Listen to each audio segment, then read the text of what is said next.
Welcome to Storytimer at Large. Marcie Fuller Swinford. She was born Marcie Fuller on April 9th, 1964. She disappeared on Friday, August 2nd, 1985 from Terre, Haute. Marcie had gone grocery shopping. She and her children were staying with her mother in North Terre Haute. Marcie and her husband were going through divorce at the time. I wasn't able to find a time of day for the grocery errand. Was it during the day or in the evening? I don't know if it was dark out already. Still looking for that information. Marcie's mother's home was not far from the beautiful Colette Park in North Terre Haute. That area of town is full of gorgeous Victorian homes, shade trees, and is a lovely spot to take a walk and enjoy the architecture and gardens. I had some friends who were able to buy an old restored Victorian home there. They swore it was haunted and sold it after only a few years. That's a whole other story, though. The neighborhood there is also not far from Highway 41. That's a major north-south running artery in western Indiana. It's a bit of a drive from the east-west I-70, but not terrible. Maybe 20 minutes or less, depending on traffic. It runs, Highway 41 runs from Evansville up through Vincennes and then Terre Haute and then on to Chicago. I wonder where Marcie went for groceries that day. I lived in Terre Haute from fall of 1988 and on for a few years. I shopped sometimes at Save-A-Lot. That was the grocery store chain owned by serial killer Herb Baumeister. But of course, at the time, in the late 80s, early 90s, we didn't know that yet. We would find out what he was all about quite a lot later. Save-A-Lot was a good place to shop for college students. There was a store that was kind of within walking distance, but we usually drove there off of the Indiana State University campus. It was also a good place to cash a check in the days before ATMs. It's creepy to me now that my check cashing fee, which wasn't very much, I think it was $1 or $2, and my ramen noodle purchases were unknowingly supporting that serial killer. But again, nominally, I didn't. It wasn't much money, and I didn't know. No one knew yet that he was a serial killer. The Save-A-Lot location that I went to, though, was not very close to Marcie's house in North Terre Haute. And her Baumeister's victims were all men, so he is not a factor in this story at all, other than the weird grocery store tie-in. Marcie probably went to the Kroger store on the north side. It would have been not too far from her mother's place, and would have been a big grocery store to get everything you need really quickly. I wasn't able to find information about the exact location of the grocery store that Marcie went to that day, so I'm just sort of guessing here that it probably was the Kroger, but not sure. August 2nd, 1985, Marcie Swinford did not make it back home, and that was unusual. She loved her children. She was very dependable, but there's no article in the papers about her disappearance. Her car was found with groceries she had purchased still in it on August 8th, 1985. I couldn't find out where the car was found. Was it found in the grocery store parking lot? Still, this did not make the newspapers.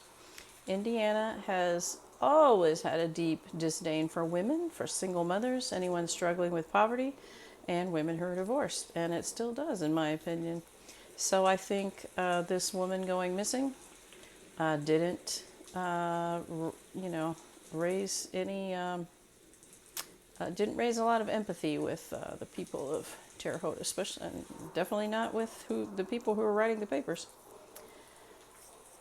Marcie's body was found on August 11th, 1985.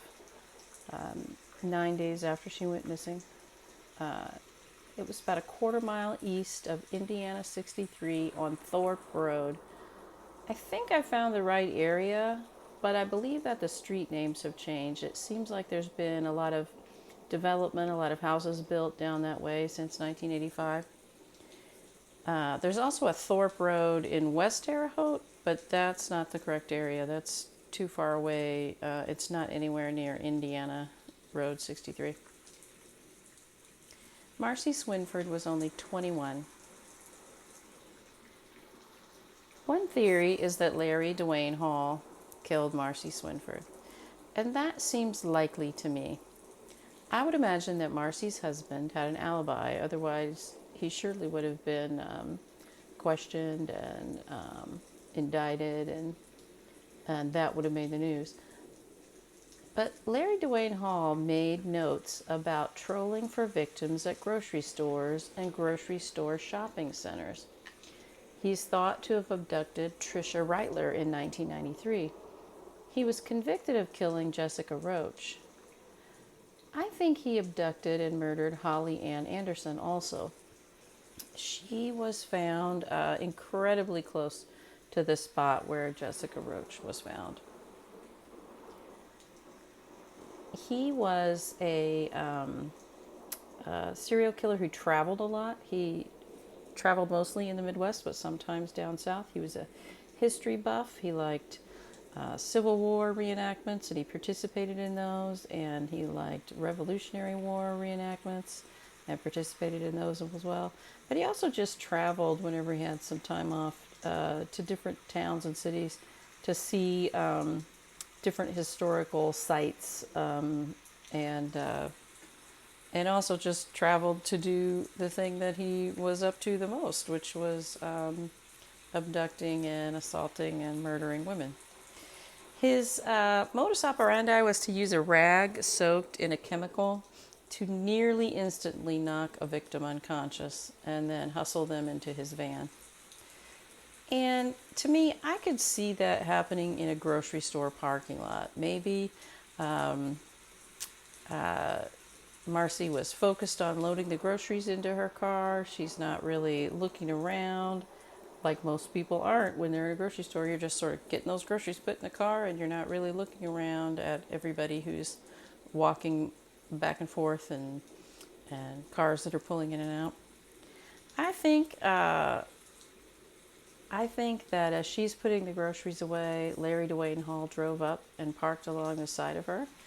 He could have come up behind her and had the cloth over her nose and mouth before anyone saw anything. Larry Dewayne Hall traveled, as I said, a great deal to sites of historical interest, but they don't always have to, the traveling they did, that doesn't always have to revolve around a particular event or a particular site, because, if the mood takes him, he probably just got in the car and went to a town and stalked women until he found an opportunity. Marcie's death certificate is a little odd. She was found on August 11th, 1985. Her cause of death was listed as undetermined.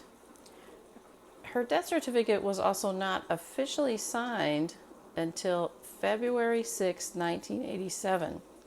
So that's a couple of years later, like a year and a half later. That seemed odd to me, but I think possibly they were still investigating her case, and there is a handwritten notation that says amended. So perhaps that's why the official signature is 1987. Possibly her first death certificate. As they did more investigation, they found, well, this can't be this way. This has to be, that way. Something caused them to, something in the investigation caused them to amend that death certificate.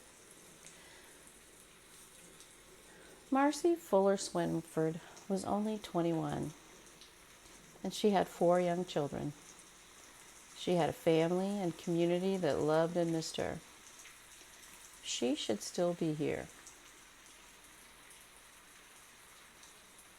Rest in peace, Marcie Fuller Swinford.